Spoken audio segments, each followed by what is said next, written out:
আসসালামু আলাইকুম প্রিয় viewers, welcome back to my another video. আশা করছি কাছে দূরে যে যেখান থেকে আমার ভিডিওটি দেখছেন সকলেই ভালো আছেন। আলহামদুলিল্লাহ আমরাও ভালো আছি। ইউটিউব মূলত একটা শেখার প্ল্যাটফর্ম। আপনি যেখানে যাই দেখেন, যেভাবে দেখেন সেখান থেকেই শিখতে পারবেন যদি শেখার মনোভাব থাকে। তো গতদিন মামুনিস ব্লগারের আপু বলছিল যে ঢেঁড়স রান্না করে কি খেতে ভালো লাগে না? তাহলে এভাবে ঢেঁড়স ভেজে নিয়ে রান্না করবেন, দেখবেন অসম্ভব মজার লাগে। তো আমিও আরকি ঢেঁড়স চচ্চড়ি করি মাঝে, মাঝে, কিন্তু আমার তেমন একটা ভালো লাগে না। তো আমি হচ্ছে আপুর রেসিপি ফলো করে ভেজে নিয়ে রান্না করে নিয়েছি। সকালে রুটি বানিয়ে নিয়েছি অনেকগুলো ফ্রিজে রাখার জন্য। আর এটা রান্না করে রেখে আরকি আমি হচ্ছে হসপিটালে যাচ্ছি। হসপিটালে আমার বাবার বাড়ির এক প্রতিবেশী ভাবি, সে অসুস্থ, খুবই অসুস্থ। তো তাকে দেখতেই যাচ্ছি। আসলে অসুস্থতা আল্লাহর বিশাল বড় একটা নিয়ামত। কখন কে অসুস্থ হবে, কিভাবে অসুস্থ হবে তা আসলে বলা খুবই মুশকিল। তো আমি আর মেহেরিমা রিক্সায় করে যাচ্ছিলাম। যেতে, যেতে আমাদের দোয়াটানার এই এরিয়াটা আপনাদের সাথে একটু শেয়ার করে নিলাম। গতদিন যে পার্কে গিয়েছিলাম, সেই পার্কের এই এক সাইড থেকে ওই যে দেখা যাচ্ছে পার্কটা, আর ওই পাশে হচ্ছে কোর্ট, মাঝখানে চলে গেছে রাস্তা। তো আমি একটু আপনাদের সাথে এই সুযোগে ভিডিও করে নিলাম দেখানোর জন্য।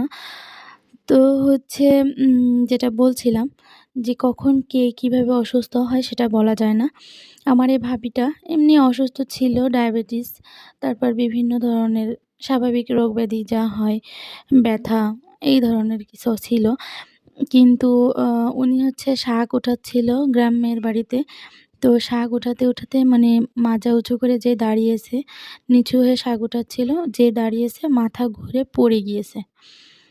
পড়ে গিয়ে তার হচ্ছে মাজার যে হাড় ছিল, সে হাড়টা ভেঙে ২-৩ টুকরা হয়ে গিয়েছে। তো তৎক্ষণাৎই ডাক্তারের কাছে নিয়ে এসে অপারেশন করা লাগছে। সে হাড়টা বাদ দিয়ে আবার একটা হাড় প্রতিস্থাপন করা লাগছে। তো দেখেন কি সামান্যতে কি একটা বিপদ হয়ে গেল, তাই না? তো গিয়ে আসলে মনটা ভীষণ খারাপ লাগছিল। কম করে হলেও ৬ মাস ভাবি বিছানা থেকে উঠতে পারবে না। তাকে সে এভাবেই থাকতে হবে। এটা ভেবে আরো বেশি খারাপ লাগছিল।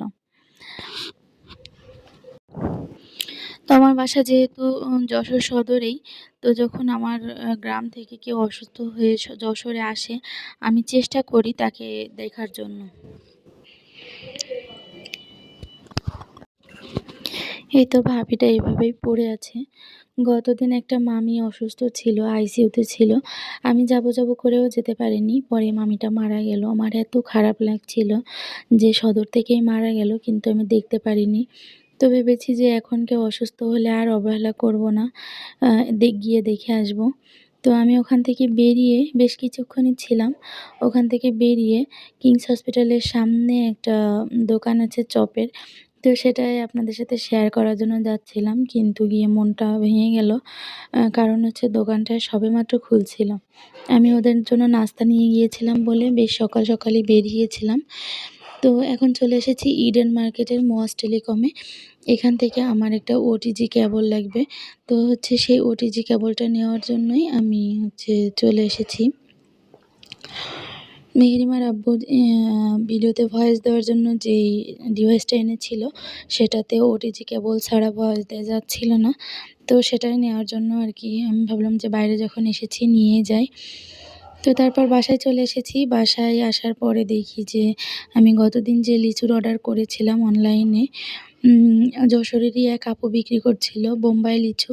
তো মনে হচ্ছিল ছবি দেখে লিচুগুলো বেশ ভালোই হবে। তো আমি অর্ডার করেছিলাম ১০০ লিচু।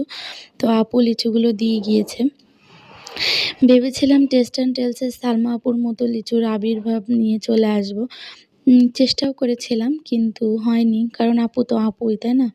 বিকালের দিকে অনেকগুলো চিপস ভেজে নিয়েছি রাখার জন্য। তো হচ্ছে এটা ছিল প্যাকেটের চিপস, আর এটা হচ্ছে হোমমেড চালের গুঁড়ার আরকি চিপস। তো বেশ মজাদার ছিল চিপসটা। এটাও অনলাইনে অর্ডার করেছিলাম। তো আজকের ভিডিওটি এই পর্যন্তই। যারা ভিডিওটি এই পর্যন্ত দেখছেন অবশ্যই একটি লাইক দিয়ে যাবেন। আর যারা এখনও আমার চ্যানেলটি সাবস্ক্রাইব করেনি অবশ্যই একটি সাবস্ক্রাইব করে আমার পাশে থাকবেন। আজকের ভিডিওটি কেমন লাগলো